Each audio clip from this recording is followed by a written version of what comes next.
দেশ ছেড়ে পালিয়ে গেছে বৈষম্য বিরোধী ছাত্র আন্দোলনের ৩ সমন্বয়ক। ক্ষমতা গ্রহণ করেছে সেনাবাহিনী। আসিফ নজরুল এখন কোথায় কাউকে দেশ ছেড়তে দেওয়া হবে না। মধ্যরাতে পালিয়ে গেছে সমন্বয়কেরা, এমনকি উপদেষ্টা আসিফ নজরুল, আসিফ মাহমুদ নেই, তারাও পালিয়ে গেছে। সার্জিস আলম পালিয়ে গেছে ব্যাংকক, আর আসিফ মাহমুদ পালিয়ে গেছে দুবাই। এদিকে এখনও কুমিল্লায় অবস্থান করছে হাসনাত আবদুল্লাহ। এদিকে অভিনেত্রী বাদল নেই, তিনি পালিয়ে গেছে, কিন্তু কোথায় পালিয়ে গেছে তা এখনও স্পষ্ট নয়। ইতিমধ্যে কয়েকজন উপদেষ্টাও আমরা শুনতে পাচ্ছি যে তারা বাংলাদেশ থেকে পালিয়ে গেছে ব্যাংককে। এখানে প্রায় 4 জনের নাম বলা হয়েছে। যে শেখ হাসিনার কথাই অবশেষে সত্যি হলো। শেখ হাসিনা যা বলছিল তাই সঠিক ছিল। সমন্বয়ক একটা অবস্থান চলছে। নাহিদ ইসলাম বলছিলেন যে ১/১১ সরকারের একটা ইঙ্গিত তিনি পাচ্ছেন এবং এই সরকার পতনের পরও এখানে একটা সাময়িক শাসনের পরিকল্পনা। এই মুহূর্তে ক্ষমতালোভী জঙ্গি সর্দার খনি ইউনূস নতুন করে ষড়যন্ত্রে মেতেছেন। তিনি সেনাপ্রধান। ২০২৫ সনের রাজনীতি কি করে জটিল হতে পারে এবং ২০২৫ সনে কেন আমরা আগে যে এক আসসালামু আলাইকুম প্রিয় দর্শক, কেমন আছেন সকলে? আশা করি সকলে ভালো আছেন। বাংলাদেশে যে উত্তেজিত রাজনৈতিক প্রেক্ষাপট, যেই পরিস্থিতি চলতেছে, তারই আলোকে বিশেষ কিছু গুরুত্বপূর্ণ ভিডিও নিয়ে হাজির হয়েছি, যার কিছু বিশেষ অংশ আপনারা ভিডিওর শুরুতে দেখছেন। আশা করি ভিডিওর শুরুতে দেখে বুঝতে পারছেন আজকের ভিডিওটা কতটা গুরুত্বপূর্ণ এবং কোন বিষয়টাকে ইঙ্গিত করেছে। আজকের ভিডিওটি কিন্তু খুবই গুরুত্বপূর্ণ এবং সর্বশেষ নিউজ এটি। তাই বলি, যারা ভিডিওটি চালু দিয়েছেন না টেনে ভিডিওটি শেষ পর্যন্ত দেখতে থাকুন। সেই সাথে আপনি যদি আমাদের চ্যানেলে নতুন হয়ে থাকেন তাহলে ভিডিওটি লাইক, চ্যানেলটি সাবস্ক্রাইব করে শেষ পর্যন্ত দেখতে থাকুন। প্রতিনিয়ত সকল খবরাখবর পেতে বেল আইকনটি অল করে দিন। আর যারা ইতিমধ্যে আমাদের চ্যানেলটি সাবস্ক্রাইব করে রাখছেন তাদেরকে অসংখ্য অসংখ্য ধন্যবাদ। কথা না বাড়িয়ে চলে যাই নিউজ স্ক্রিনে। ইতিমধ্যে আপনার বৈষম্য বিরোধী ছাত্র আন্দোলনে যারা নেতৃত্ব দিয়েছিল তারা একটি আহ্বান জানিয়েছে যে গোটা বাংলাদেশে তারা একটি আন্দোলন ডাক ইতিমধ্যে তারা দিয়েছে। এখন প্রশ্ন হচ্ছে যে ইতিমধ্যে কয়েকজন উপদেষ্টাও আমরা শুনতে পাচ্ছি যে তারা বাংলাদেশ থেকে পালিয়ে গেছে ব্যাংককে। এখানে প্রায় 4 জনের নাম বলা হয়েছে। এটি আপনার সালাউদ্দিন ভাই নিশ্চিত করেছেন ওনার ভেরিফাইড ফেসবুক পেজ থেকে লাইভে এসে। এখন প্রশ্ন হচ্ছে, তাহলে কি ঘুরে যাচ্ছে বাংলার রাজনীতির মোড়? তাহলে কি অবশেষে সেই শেখ হাসিনার কথাই সত্য হলো? এমনটাও তো হতে পারে যে শেখ হাসিনা উনি নিজে থেকেই এই সকল কিছু সেট আপ দিয়ে উনি ভারতে চলে গেছে শুধু দেখার জন্য আসলে এদেশের শত্রু কারা। বাট শেখ হাসিনা যে এই কথাটা বলছে যে এটা কিন্তু কোটা আন্দোলন না, এখানে আপনার শত্রুরা প্রবেশ করেছে, ছাত্রদেরকে তারা হত্যা করবে, এটি কিন্তু শেখ হাসিনা নিজের মুখের কথা ছিল। তাহলে শেখ হাসিনা কোথায় আপনার হত্যার নির্দেশ দিয়েছে? কোথাও দিয়েছে? কোথাও তো দেয়নি। এরকম কিন্তু রেকর্ড বা এরকম কিন্তু প্রমাণ এখনো পর্যন্ত কিন্তু কেউ দেখাতে পারেনি যে শেখ হাসিনার নির্দেশে আপনার ছাত্রদেরকে হত্যা করা হয়েছে। ইতিমধ্যে যে মামলাগুলো রাজনৈতিক উদ্দেশ্যপ্রণীত যে মামলাগুলো হয়েছে, এগুলি আপনার ইতিমধ্যে মামলাগুলো তুলে নেওয়ার জন্য কিন্তু আইন উপদেষ্টা বলেছে আসিফ নজরুল। তাহলে কি আমরা ধরে নিতে পারি না যে শেখ হাসিনার কথাটাই অবশেষে সত্যি হলো, যে আসলে এই বাংলাদেশে আপনার গণ অভ্যুত্থান বলি যাই বলি এদেশে কিছুই হয়নি, শুধু আপনার শেখ হাসিনা এই পরিস্থিতি পর্যবেক্ষণ করার জন্যই উনি আপনার শুধু পদত্যাগের বান করে উনি ভারতে চলে গেছেন। একজন সাংবাদিক ইতিমধ্যে বলেই ফেলেছেন যে আপনি কি মনে করেন শেখ হাসিনা ভারতে চলে গেছে আসার রাস্তা ক্লিয়ার করে তারপরেই সে চলে গেছে? এগুলো আসলে রহস্যময় গেরা কিছু কথা যখন আমরা শুনি তখন আসলে আমরা এগুলো বুঝতে পারি যে আসলে শেখ হাসিনা কেন ওই সময় বারবার বলেছিল। শেখ হাসিনা তো এটাও বলেছে যে কোমলমতি শিক্ষার্থীদেরকে তারা ইতিমধ্যে ব্যবহার করতেছে। ডিবি প্রধান হারুনও বলেছিল যে আপনার ইউনূস বাংলাদেশে আপনার ইউনূসকে তার প্রধান উপদেষ্টা বানাতে চায়। এরকম অনেক তথ্যই কিন্তু আগে ফাঁস হয়েছে। ব্যারিস্টার সুমন বলেছে যে তোমরা ক্ষমতা নিয়ে কাকে দিবা, কার হাতে দিবা, এটাও কিন্তু তার আগেই জানতো যে এরকম একটি প্ল্যান ইতিমধ্যে বাংলাদেশে হয়েছে। এগুলোর আভাস কিন্তু তারা আগে পেয়েছিল। তার মানে আপনি বুঝতেই পারতেছেন যে এই দেশকে নিয়ে কিন্তু অনেক বড় ষড়যন্ত্র করা হয়েছে, যা কিনা আমরা সাধারণ জনগণ যারা রয়েছে দেশের তারা সেটি বুঝতে পারেনি। হয়তো অনেক দিন পর বা কয়েক মাস পর তারা সেটি বুঝতে সক্ষম হয়েছে। আপনি ধরেই নিতে পারেন যে ইতিমধ্যে উপদেষ্টারা আস্তে আস্তে সব পালাবে। তারা ইতিমধ্যে এক একজন 1000-2000 কোটি টাকার মালিক ইতিমধ্যে তারা হয়ে গেছে, এবং কি তারা বিদেশে গিয়ে আরাম আয়েসে তারা তাদের জীবনযাপন তারা উপভোগ করবে, এবং কি তারা হিউজ পরিমাণের অর্থ বাংলাদেশ থেকে তারা পাচার করে ইতিমধ্যে নিয়ে গেছে, এবং কি তারা এই টাকা দিয়ে তাদের পরিবার সহ তারা মোটামুটি তাদের আজীবন মানে তার মৃত্যুর আগ পর্যন্ত চলার মতন যেই অর্থের প্রয়োজন সেগুলো তারা ইতিমধ্যে এই 5 মাসে তারা ইনকাম করে ফেলছে। এখন যদি তারা বিশ্বের উন্নত যে কান্ট্রিগুলো রয়েছে সেখানে গিয়ে কিন্তু তারা স্থায়ীভাবে বসবাস করতে পারবে, কিন্তু দিন শেষে কারা আপনারই হবে? এদেশের সাধারণ জনগণ। তাদের পকেট কেটে ইতিমধ্যে টাকা নেওয়া হয়েছে ব্যাড ট্যাক্সের নাম দিয়ে, এবং কি যারা সাধারণ শিক্ষার্থী ছিল তারাও কিন্তু আপনার ক্ষতিগ্রস্ত হয়েছে এই আন্দোলনের মাধ্যমে। তাদেরকে 10টি টাকা সহযোগিতাও দেওয়া হয়নি, প্লাস তাদের নামে যে জুলাই ফাউন্ডেশন গঠন করা হয়েছে সেখান থেকেও কিন্তু তাদেরকে কিন্তু অর্থ দেওয়া হয়নি। তার মানে সার্জিস মলম বিক্রেতা সেই ইতিমধ্যে আপনার পদত্যাগী করে ফেলছে। তার মানে বুঝতেই পারতেছেন যে আসলে তারা ইতিমধ্যে পালানোর যে রাস্তা তারা সেগুলো আপনার তৈরি করতেছে। তারা ইতিমধ্যে জানে যে এই দেশে কি হবে এবং কি আগামীতে কি হবে এটাও তারা ইতিমধ্যে বুঝে ফেলেছে। তার মানে তারা যে এই রাষ্ট্রের শত্রু, দেশের জনগণের শত্রু, রাষ্ট্রের শত্রু, তারাও ইতিমধ্যে সেটি খেয়ে ফেলেছে যে আমরা আর আমাদের রক্ষা নাই, কারণ আমাদেরকে বাঁকতেই হবে, মানে পালাইতেই হবে, নাইলে এছাড়া আর কোনো রাস্তা আমাদের খোলা নেই। আপনি দেখতে থাকেন সামনে কি হয়। অনেকগুলো দেখবেন ইতিমধ্যে পালিয়ে গেছে, সামনে দেখবেন আরো অনেকগুলো পালাবে বাংলাদেশ থেকে। তখনই বুঝতে পারবেন যে তারা কত বড় বাটপার এবং কি টাউট ছিল।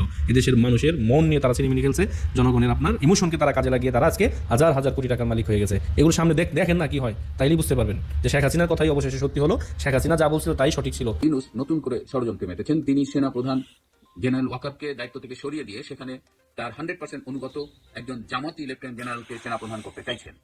তিনি দেখেছেন যে অনেক বিষয় জেনারেল ওয়াকার তার প্রতি শতভাগ অনুগত নয়। যেমন জেনারেল ওয়াকার চাইছেন একটা দ্রুত নির্বাচন দেশে হোক। জেনারেল ওয়াকার চাইছেন ভারতের সাথে আমরা যেন কোনো রকমের সংঘাতে না জড়াই। এটি ডক্টর ইউনূসের পছন্দ নয়। ডক্টর ইউনূস এই মুহূর্তে নির্বাচন চান না। মুখে তিনি যাই বলেন, তিনি চান তার যতদিন ইচ্ছা তিনি ক্ষমতায় থাকবেন। এই যে যতদিন ইচ্ছে ক্ষমতায় থাকবেন, এর কারণে তার একটি শতভাগ অনুগত সেনা প্রধান দরকার, যেটা জেনারেল ওয়াকার থাকলে সম্ভব হচ্ছে না। এই জন্য তিনি সেনাবাহিনীর quartermaster general lieutenant general Mohammad Faizur Rahman তাকে সেনাপ্রধান করতে চাইছেন। কে এই ফয়জুর রহমান? এই ফয়জুর রহমানের শ্বশুর হলো জামাতের সক্রিয় নেতা এবং ফয়জুর রহমান নিজেও জামাতপন্থী। কেন তাকে সেনাবাহিনীতে এই মেজর জেনারেল লেফটেন্যান্ট জেনারেল হতে দেওয়ার সুযোগ দেওয়া হয়েছিল এবং সে মেজর জেনারেল হয়েছিল শেখ হাসিনা সরকারের আমলেই। সেটি অনুসন্ধান করতে গিয়ে আমরা দেখেছি যে সাবেক সেনাপ্রধানের বিভিন্ন ক্ষেত্রে দায়িত্ব পালন করেছিল এই ফয়জুর রহমান। সুতরাং সাবেক সেনাপ্রধান অনেকটা দায়িত্ব নিয়ে সেই সময়ে সরকারের সিদ্ধান্তের বাইরে গিয়ে এই ফয়েজকে মেজর জেনারেল করেছিল এবং আজকে তার ফল তার এই ষড়যন্ত্র বাস্তবায়ন করার জন্য আইএসআই এর 4 জন উচ্চ পদস্থ কর্মকর্তাকে বাংলাদেশে এনেছেন। আপনারা জানেন যে পাকিস্তান সেনাবাহিনী এই কুর ব্যাপারে খুব বিশেষজ্ঞ। কিছু হলেই তারা একটি নির্বাচিত সরকার বা জনগণের সরকারকে সরিয়ে দিয়ে আর্মিকে ক্ষমতা নিয়ে আসে। তো আইএসআই খুব গোপনে বাংলাদেশে এসেছে 21শে জানুয়ারি, কিন্তু এখন এটা সবাই জেনে গেছে এবং আইএসআই এর ক্যান্টনমেন্টে তারা ফয়জুরের সাথে বৈঠক করছে। ফয়জুরকে ব্যাগ দিচ্ছে। সেনাবাহিনীতে যে সক্রেটিস মাহফুজের যে হুজি গ্রুপটা আছে, যে জঙ্গি গ্রুপটা আছে, তারা ফয়জের সাথে এবং আইএসআই এরা মিলে একটা ষড়যন্ত্র পাকাচ্ছে। কিন্তু ক্যান্টনমেন্টের অধিকাংশ জেনারেল, ব্রিগেডিয়ার জেনারেল থেকে শুরু করে লেফটেন্যান্ট জেনারেল পর্যন্ত অধিকাংশ জেনারেলই জেনারেল ওয়াকারের পক্ষে। এমনকি জুনিয়র অফিসাররাও অনেকে আমার সাথে যোগাযোগ করেছেন, কথা বলেছেন, তারা সবাই তাদের জেনারেল ওয়াকার স্যারের প্রতি সমর্থন ব্যক্ত করেছেন। এবং এই যে জেনারেল ওয়াকারকে সরিয়ে দিয়ে ক্যান্টনমেন্টের ভেতরে একটা ষড়যন্ত্র চলছে, এই বিষয়টি জেনারেল ওয়াকার নিজেও ওয়াকিবহাল আছেন এবং তিনিও এই ব্যাপারে সতর্কতা অবলম্বন করছেন এবং তিনি সহ তার অনুগতরা চাইছেন এই জামাতি লেফটেন্যান্ট জেনারেল ফয়জুরদের এই ষড়যন্ত্রটা ব্যর্থ করে দিতে। সো এই মুহূর্তে ঢাকা ক্যান্টনমেন্টে খুব ক্রিটিক্যাল সময় অতিক্রম করছে এবং দেশবাসীকে অত্যন্ত সতর্কতার সাথে পরিস্থিতি পর্যবেক্ষণ করতে হবে। আমরা দেশের বৃহত্তর স্বার্থে এই মুহূর্তে জেনারেল ওয়াকারকেই সেনাপ্রধান হিসেবে দেখতে চাই এবং কোনো জামাতি লেফটেন্যান্ট জেনারেল নয় এবং ইউনুসের ষড়যন্ত্রকে কোনো অবস্থাতেই বাস্তবায়িত হতে দেওয়া যাবে না। তো আজকে এ পর্যন্তই। আপনাদের জানি যে আপনারা অনেক টেনশনে আছেন। ক্যান্টনমেন্টের অবস্থাও খুব একটা ভালো নয়। কালকে ঢাকার রাস্তায় অনেক ট্যাঙ্ক বেরিয়েছিল। তো এই অবস্থায় আমরা আশা করি যে ইউনুসের অন্য অনেক ষড়যন্ত্রের মতো এই ষড়যন্ত্রটিও ব্যর্থ হবে এবং এই জামাতি লেফটেন্যান্ট জেনারেল ফয়জুরের সেনাপ্রধান হওয়ার যে এই মুহূর্তে স্বপ্ন, সেটি ব্যর্থ হতে বাধ্য। দেশ ছেড়ে পালিয়ে গেছেন বৈষম্য বিরোধী ছাত্র আন্দোলনের 3 সমন্বয়ক। ক্ষমতা গ্রহণ করেছে সেনাবাহিনী। আসিফ নজরুল এখন কোথায়? কাউকেই দেশ ছাড়তে দেওয়া হবে না। শুক্রবার দিনগত রাতে এমন গুজবে সয়লাব ছিল সামাজিক যোগাযোগ মাধ্যম ফেসবুক। এই রাতে একাই 3টি গুজব ছড়ান নিষিদ্ধ ঘোষিত ছাত্রলীগের সাবেক সাধারণ সম্পাদক সিদ্দিকী নাজমুল আলম। রাত 1:35 নিজের ভেরিফাইড ফেসবুক পোস্টে দেয়া এক স্ট্যাটাসে তিনি লিখেন, সব ভাগতেছে কেন। এর ঘণ্টাখানেক পরেই আরও একটি স্ট্যাটাস দেন ছাত্রলীগের সাবেক এই সাধারণ সম্পাদক, যেখানে তিনি দাবি করেন সার্জিস আলম ব্যাংকক, হাসনাত আব্দুল্লাহ কুমিল্লায় এবং উপদেষ্টা আসিফ নজরুল দুবাই। অর্থাৎ তারা যে পালিয়ে গেছেন এমন ইঙ্গিত দিয়ে স্ট্যাটাসটি লেখা হয়। এর মাত্র 9 মিনিট পর আরও একটি স্ট্যাটাস দেন নিষিদ্ধ ঘোষিত ছাত্রলীগের সাবেক এই নেতা। এবার তিনি প্রশ্ন করেন, আইন, বিচার ও সংসদ বিষয়ক উপদেষ্টা ডক্টর আসিফ নজরুল কোথায়? এই প্রতিবেদন তৈরির সময় পর্যন্ত তার ওই স্ট্যাটাসে প্রতিক্রিয়া জানিয়েছেন 10,000-এর বেশি মানুষ। এদিকে ফেসবুকে এমন গুজব ছড়ানো এবং কোনো যাচাই বাছাই ছাড়াই সেগুলোকে শেয়ার করায় সমালোচনা ও হাস্যরসের শিকার হয়েছেন সিদ্দিকী নাজমুল আলম সহ আওয়ামী লীগ ও দলটির অঙ্গ সংগঠনের নেতারা। আন্তর্জাতিক বার্তা সংস্থা এএফপির বাংলাদেশের ফ্যাক্ট চেক এডিটর কদরউদ্দিন শিশির সিদ্দিকী নাজমুল আলমের পোস্ট শেয়ার করে লিখেন, ভোর রাতে ঘুম ভাঙার পর টের পেলাম ঢাকার রাস্তায় কোনো মানুষ নেই, সবাই পালিয়ে গেছে শহর ছেড়ে। আমিও সকালে ঢাকা ছাড়বো। এদিকে নাজমুল ভাইয়ের সাথে জামাতে তাহাজ্জুদ আদায় শেষে ভোর 6টায় ধানমন্ডিতে ফুল দিতে যাবে বড়াপা। বিষয়টি নিয়ে একটি স্ট্যাটাস দিয়েছেন সাংবাদিক শাহেদ আলম। লিখেছেন, আবার লোকজনের নাকি রাতে ভালো ঘুম হয়নি, ঘটনা কি, কিছু কি মিস করলাম? আর এমডি মিনহাজুল ইসলাম নামের একজন সাধারণ ফেসবুক ব্যবহারকারী লিখেছেন, শেষ পর্যন্ত গুজবের উপর থেকেও বিশ্বাস উঠে গেছে আমাদের। এবার বড় পরিবর্তন আসতে যাচ্ছে বাংলাদেশের শাসন ব্যবস্থায়, যা অতীতের ভারতীয় সংসদ নির্বাচনের শাসন আমলের চেয়ে ভিন্ন হবে। নির্বাচন ব্যবস্থা ও সংবিধান সংস্কার কমিশন যে প্রতিবেদন জমা দিয়েছে সেগুলো যদি বাস্তবায়ন হয় তবে বড় ধরনের পরিবর্তন আসবে বাংলাদেশের শাসন ব্যবস্থায়, এমনটি মনে করছেন বিশ্লেষকরা। 5 আগস্ট শেখ হাসিনার পতনের পর দেশের শাসন ব্যবস্থা অন্তর্বর্তী সরকার দায়িত্ব নিয়ে সংস্কারে হাত দেয়, যার ফলে আগামীতে বাংলাদেশের শাসন ব্যবস্থায় ব্যাপক পরিবর্তন আসছে বলে মনে করা হচ্ছে। সরকার প্রায় 11টি সংস্কার কমিশন গঠন করেছে। 3 মাস ধরে মতামত সংগ্রহ করে কয়েকটি কমিশন ইতিমধ্যে প্রতিবেদন জমা দিয়েছে। এর মধ্যে নির্বাচন ব্যবস্থা ও সংবিধান সংস্কার কমিশনের দেওয়া প্রতিবেদন যদি বাস্তবায়ন হয় তবে শাসন ব্যবস্থায় ব্যাপক পরিবর্তনের সম্ভাবনা রয়েছে বলে জানিয়েছে বিশ্লেষকরা। অবাধ, নিরপেক্ষ, সুষ্ঠু নির্বাচন অনুষ্ঠানের লক্ষ্যে একটি কার্যকর ব্যবস্থা গড়তে দেশীয় সুপারিশ দিয়েছে নির্বাচন ব্যবস্থা সংস্কার কমিশন। সুপারিশ প্রতিবেদনে লেজুর ভিত্তিক সংগঠন নিষিদ্ধ, দ্বিকক্ষ বিশিষ্ট সংসদ ও স্থানীয় নির্বাচন দলীয় প্রতীক না রাখার সুপারিশ রাখা হয়েছে। এছাড়া ইভিএম ব্যবস্থা বাতিল ও 40% ভোট না পড়লে পুনরায় ভোট গ্রহণের প্রস্তাব এবং না ভোটের বিধান প্রস্তাব রাখা হয়েছে। এছাড়াও নতুন দলের নিবন্ধন শর্ত শিথিল, সদস্য তালিকা ওয়েবসাইটে প্রকাশ বাধ্যতামূলক এবং অপরাধ ও সাজাপ্রাপ্ত লোকদের দলে সদস্য হতে না পারা, দলীয় তহবিল ব্যবস্থাপনায় স্বচ্ছতা নিশ্চিত করতে আয় ব্যয়ের হিসাব দেওয়ার কথা বলা হয়েছে। প্রার্থী মনোনয়নপত্রের সাথে 5 বছরের আয়কর রিটার্ন জমা দেওয়া এবং মিথ্যা তথ্যের প্রধানে প্রার্থনা বাতিল হওয়ার সুপারিশ করা হয়েছে। দেশ স্বাধীনের পর থেকে এখন পর্যন্ত 12টি সংসদ নির্বাচন হয়েছে। প্রত্যেক নির্বাচনে জড়িতের বিরুদ্ধে অভিযোগ ছিল বিরোধী পক্ষের। 12টির মধ্যে 4টি নির্বাচনে ছিল নির্দলীয় তত্ত্বাবধায়ক সরকারের অধীনে, বাকিগুলো দলীয় ও সামরিক অধীনে হয়েছে। নির্বাচনী কারচুপির ক্ষেত্রে শেখ হাসিনা সবকিছু ঊর্ধ্বে উঠেছিলেন। আওয়ামী সরকারের আমলে সবশেষ দামি নির্বাচন হিসেবে দেশ বিদেশি পরিচিতি পেয়েছে। প্রথম নির্বাচনেও শেখ মুজিবের বিরুদ্ধেও ব্যাপক কারচুপির অভিযোগ আছে। 2025 সনে আমাদের রাজনীতি কোন পথে এগুচ্ছে? আপনি যদি মাঠের চালচিত্র দেখেন, দেশের প্রধান রাজনৈতিক দল বিএনপিকে দেখবেন যে 2025 সনের আগস্ট মাসের 5 তারিখে তারা নির্বাচন চাচ্ছে। এটি তাদের অফিসিয়াল বক্তব্য। আর মনে মনে তারা দাবি জানাচ্ছে, চিন্তা করছে, প্রতিজ্ঞা করছে এবং প্রস্তুতি নিচ্ছে যে কোনো মূল্যে 2025 সনের ডিসেম্বর মাসের মধ্যেই জাতীয় নির্বাচন হতে হবে। এবং সরকার যদি গড়িমসি করে, সরকারের বিরুদ্ধে লড়াই, আন্দোলন, সংগ্রাম যা কিছু করা দরকার সবকিছু করার জন্য বিএনপি সর্বোচ্চ চেষ্টা করবে। দ্বিতীয় যে দৃশ্য, সেটি হল বিএনপির বিপরীতে মাঠে যে সকল রাজনৈতিক দল রয়েছে, ছোট বড় সবাই, তারা ডক্টর মোহাম্মদ ইউনূসের সরকারকে একটা নির্দিষ্ট সময় দিতে চাচ্ছে, বলা হচ্ছে যৌক্তিক সময়। এবং আরেকটা বিষয় বলা হচ্ছে যে সরকার যে সকল সংস্কারের কর্মকাণ্ড হাতে নিয়েছে, এই সংস্কার সম্পাদন এটি তারা করবে এবং এই কাজ করার পরে যখন নির্বাচনের উপযুক্ত সময় আসবে তখন সরকার নির্বাচন দেবে। বিএনপির বাইরে বা বিএনপির বিরুদ্ধে এই মুহূর্তে যে সকল দল আছে সবাই এক বাক্যে এই কথাগুলো বলছেন। তৃতীয় আরেকটি যে কথা হচ্ছে এবং যেটা নিয়ে রাজনৈতিক বিরোধ সরকার এবং বিএনপির সঙ্গে প্রচন্ড আকার ধারণ করেছে, সেটি হলো স্থানীয় সরকারের নির্বাচন। তো স্থানীয় সরকারের ইউনিয়ন পরিষদ, পৌরসভা থেকে শুরু করে অন্যান্য যে সকল নির্বাচন রয়েছে সব মিলিয়ে সরকার চাচ্ছে জাতীয় নির্বাচনের আগে এই নির্বাচনগুলো করে ফেলতে, এবং বিএনপি কোনো অবস্থাতেই এই কাজগুলো করতে দিতে চাচ্ছে না। কেন চাচ্ছে না এবং 2025 সনের রাজনীতি কি করে জটিল হতে পারে এবং 2025 সনে কেন আমরা আগের যে 11 তার চেয়ে ভয়ঙ্কর কিছু আশঙ্কা করছি সেই বিষয় নিয়ে কথা বলবো। তো এখন বাস্তবতা হলো যে যদি 2025 সনে বিএনপির ইচ্ছার বিরুদ্ধে কোনো কিছু হয় কিংবা রাজনীতি হিসাবে বাইরে কোনো কিছু হয় এবং মাঠ যদি নিয়ন্ত্রণের বাইরে চলে যায়, তাহলে পুরো পরিস্থিতি আগের যে 111 তার সাথে বেশি ভয়ঙ্কর হবে। কেন ভয়ঙ্কর হবে?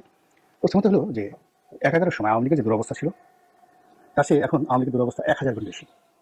ওই সময়টাতে শেখ হাসিনা জোর করে বাংলাদেশে ঢুকে পড়েছিলেন, আর এখন শেখ হাসিনাকে বাংলাদেশে আনা কোনো অবস্থাতেই সম্ভব নয়। এবং ছাত্রলীগ, আওয়ামী লীগ, যুবলীগ থেকে শুরু করে অন্যান্য দলের যে নৈতিক পরাজয় ঘটেছে, তারা যেভাবে সাহস হারিয়েছে, ওটা পুনরুদ্ধার এই মুহূর্তে সম্ভব নয়। ফলে -1 100% কনফার্ম। দ্বিতীয়ত -2 এর যে মূল উপলক্ষ, বেগম জিয়া এবং তার জ্যেষ্ঠ সন্তান, তিনি বা তারা এখন দেশের বাইরে। বেগম জিয়া খুবই অসুস্থ এবং তার সুস্থ হয়ে রাষ্ট্র পরিচালনা করা, রাজনীতি পরিচালনা করা অসম্ভব বিষয়। দ্বিতীয়ত তার জ্যেষ্ঠ সন্তান জনাব তারেক রহমান, তো তিনি পরিপূর্ণভাবে একটি গণতান্ত্রিক পরিবেশ, তারপর তার দলের ক্ষমতায় বসার যে নিশ্চয়তা এবং দেশের আইন শৃঙ্খলার যে উন্নতি, এটি কাঙ্ক্ষিত পর্যায়ে না আসলে তিনি বাংলাদেশে আসার সাহস পাবেন না। এ কারণ হলো 11 সময় তিনি যে দুর্বিসহ দুর্ভোগ দুর্দশার শিকার হয়েছেন, ফলে তার ভিতরে একটা মিলিটারি ফোবিয়া কাজ করছে। এই ফোবিয়াটা কোনো অবস্থাতেই অন্য কোনো মানুষ চেষ্টা করলে এই ফোবিয়া থেকে নিজেকে বাঁচাতে পারবে না। 11 সময় তার প্রতি যে জুলুম করা হয়েছে, অত্যাচার করা হয়েছে এবং পুরো বিএনপিকে যেভাবে তছনছ করা হয়েছে এবং তাদের বিরুদ্ধে, পুরো পরিবারের বিরুদ্ধে যে সকল অপপ্রচার চালানো হয়েছে, তো ওইগুলো শুধুমাত্র তারেক রহমান সাহেব নন, তিনি তার স্ত্রী, তার সন্তান সকলের মনোজগতে একটা বিষক্রিয়া তৈরি করেছেন। তো কাজেই তিনি বাংলাদেশে আবার রাজনীতি করতে আসবেন, পরিপূর্ণভাবে তাকে জয়ের নিশ্চয়তা পেতে হবে অথবা ওই আত্মবিশ্বাস তার জাগতে হবে মনের মধ্যে, যেটি বর্তমান পরিস্থিতিতে শতভাগ অনিশ্চিত। বরং আওয়ামী লীগের জামানাতে তিনি যদি আসতে সাহস পেতেন, তার চেয়ে বর্তমান জামানাতে তার আসাটা আরো অনিরাপদ হয়ে পড়েছে। কারণ কি, আওয়ামী লীগের জামানাতে আর যা হোক জেলখানাতে যদি যেতেন বা জেল পর্যন্ত যদি যাওয়া হতো, তাহলে একটা পর্যায়ে মানুষ আশা করতে পারতো বড় জোর জেলে খাবার কম দিত, কিংবা দেখা গেল যে সেখানে ফাঁসির আসামিদের ছেলে রাখা হতো, অপমানজনকভাবে বারবার কোর্ট কাছারিতে আনা হতো ইত্যাদি। কিন্তু এখন কি হচ্ছে? এখন আদালত চত্বর থেকে শুরু করে সব জায়গাতে যা কিছু হচ্ছে এটি বলার মতো না, উচ্চ আদালত থেকে নিম্ন আদালত সব জায়গাতে। ফলে এখানে কোনো রাজনৈতিক নেতা যার ন্যূনতম বোধ এবং বুদ্ধি রয়েছে, তিনি এই সময়টাতে ব্যক্তিগতভাবে ঝুঁকি নেবেন না, যার একবার উচিতকালে কপাল পড়েছে। তো কাজেই বাংলাদেশের যে বর্তমান পরিবেশ পরিস্থিতি সে অনুযায়ী এই দুজনের শীর্ষ নেতার বাংলাদেশে ঝুঁকি নিয়ে ফিরে আসার যে সম্ভাবনা, স্বেচ্ছায় সম্ভাবনা বলতে গেলে নেই। এরপরে যারা বাংলাদেশের নেতৃত্ব রয়েছেন, বিএনপির একেবারে শীর্ষ যারা নেতৃবৃন্দ রয়েছেন, তারা প্রায় সবাই 70 ঊর্ধ্ব। সবারই ডায়াবেটিস, ব্রঙ্কাইটিস থেকে শুরু করে হাজারো রোগবালাই রয়েছে। অনেকের বিরুদ্ধে দুর্নীতির মামলা ছিল, এই সময় খালাস হয়েছে। এই খালাস হওয়ার কারণে তারা অনেকেই অসুস্থ হয়ে পড়েছেন। এর কারণে দীর্ঘদিন লড়াই করার পর যখন মানুষের জীবনে সুখ আসে তখন শরীর মন ছেড়ে দেয়। ফলে তারা বাকি জীবন সুখে শান্তিতে থাকতে চান, নতুন করে আর ঝামেলায়, যারা সিনিয়র নেতৃবৃন্দ 70-এর ঊর্ধ্বে যাদের বয়স, তারা কেউ নতুন করে ঝামেলায় জড়াতে চান না। ফলে কাজেই যতই তারা হুমকি তাম্বি করুন কিংবা হুমকি ধামকি দিন, আলটিমেটলি সরকারের সঙ্গে সংঘর্ষে ও সংঘাতে যাওয়ার জন্য যে নেতৃত্ব 70 ঊর্ধ্বে যারা আছেন সম্ভব নয়। তরুণদের মধ্যে যারা আছেন, অর্থাৎ যাদের বয়স 50 থেকে 60 বা 65-এর মধ্যে, এদের একটি বিরাট অংশ দেশের বাইরে ছিল, বিরাট অংশ পালিয়েছিল গত 15 বছর ধরে। একটি অংশের বিরুদ্ধে দুর্নীতির অভিযোগ আছে, একটি অংশ বর্তমান শীর্ষ নেতৃত্বের প্রতি খুবই বিরক্ত, আরেকটি অংশ তাদের কোনো রাজনৈতিক ভবিষ্যৎ নেই, ফলে তারা হতাশ। আরেকটি অংশ শীর্ষ নেতৃত্বের খুব কাছাকাছি, কিন্তু তাদের রাজনৈতিক যোগ্যতা নেই, পপুলারিটি নেই। কমিটি বিক্রি করা থেকে শুরু করে মনোনয়ন বাণিজ্য থেকে শুরু করে আরও অনেক কিছু এখানে ঘটে যাচ্ছে। তো ফলে সরকারের বিরুদ্ধে কার্যকর একটি আন্দোলন গড়ে তুলবে বা সরকারের ভিতরে একটা ভয়ভীতি সৃষ্টি করবে, এরকম অবস্থা বিএনপির শীর্ষ নেতৃত্বে আছে বলে আমার কাছে মনে হচ্ছে না। তো বিএনপির বাইরে বাকি যে রাজনৈতিক দলগুলো রয়েছে তারা সবাই সরকারের B team, C team, D team. সরকারের কথায় তারা উঠে বসে, আবার সরকার তাদের কথায় উঠে বসে। তো এই অবস্থাতে যদি 2025 সনের মধ্যে জাতীয় নির্বাচন না হয়, তাহলে বিএনপি পরিপূর্ণভাবে 2026 সনে রাজনীতি থেকে মাইনাস হয়ে যাবে। হাজারটা কারণ আছে। এবং আগামী 6 মাস 7 মাস যদি সুযোগ দেওয়া হয় বিএনপিকে, তাহলে বিএনপির বিরুদ্ধে যে সকল জুলুম, অত্যাচার, চাঁদাবাজির অভিযোগ আসছে, এবং এগুলো নিয়ে যদি মোটামুটি সরকার একটু নড়াচড়া করে এবং অ্যাকশনে যায়, তাহলে পুরো মাঠ খালি করে দিয়ে তারা আবার পালাতে বাধ্য হবে। কাজে 2026 সনে যদি নির্বাচন দেয় বা নির্বাচনের নাও দেয়, সেটাকে প্রতিরোধ করার মতো সেই যাকে বলা হয় প্ল্যাটফর্মে আসার মতো বা রিঙে ফিরে আসার মতো শক্তিমত্তা বিএনপির হাতে থাকবে না। এরপর এই সময়টাতে, অল্প সময়, গত 5 মাসে যারা সুবিধাভোগী, টাকা পয়সা যারা আয়োজন করেছে, তারা অনেকে বিদেশে পাড়ি জমানোর চেষ্টা করছে, অনেক টাকা বিদেশে পাচার করার চেষ্টা করছে, অনেকে ভোগবিলাসে মত্ত হয়ে গেছে, আর এসব ধরনের মানুষ দলের জন্য লায়াবিলিটিস হয়ে পড়ে। তো সব মিলিয়ে 2025 সনে যে রাজনীতির বাস্তবতা, সেই বাস্তবতাতে যদি সবই স্বাভাবিক থাকে আলহামদুলিল্লাহ, আর যদি অস্বাভাবিক হয়ে পড়ে, নিঃসন্দেহে যে জটিল পরিস্থিতি এবং যে ভয়ঙ্কর পরিস্থিতি তৈরি হবে, সেই পরিস্থিতি 1/11-এর চাইতে জটিল। দর্শক, আশা করি আজকের ভিডিওটি সম্পূর্ণ মনোযোগ সহকারে আপনি দেখছেন। সেই সাথে এই ভিডিও সম্পর্কে যদি কোনো তথ্য এবং মতামত থাকে তাহলে অবশ্যই কমেন্ট করে জানাতে ভুলবেন না। এতক্ষণ সাথে থাকার জন্য আপনাকে অনেক ধন্যবাদ। প্রতিনিয়ত নিউজ পেতে আমাদের চ্যানেলটি সাবস্ক্রাইব করে সাথে থাকুন, লেটেস্ট নিউজ সবার আগে পেতে। ফিরছি আবার আগামী কোনো নতুন ভিডিওতে বা অন্য কোনো টপিক নিয়ে। ধন্যবাদ এতক্ষণ সাথে থাকার জন্য।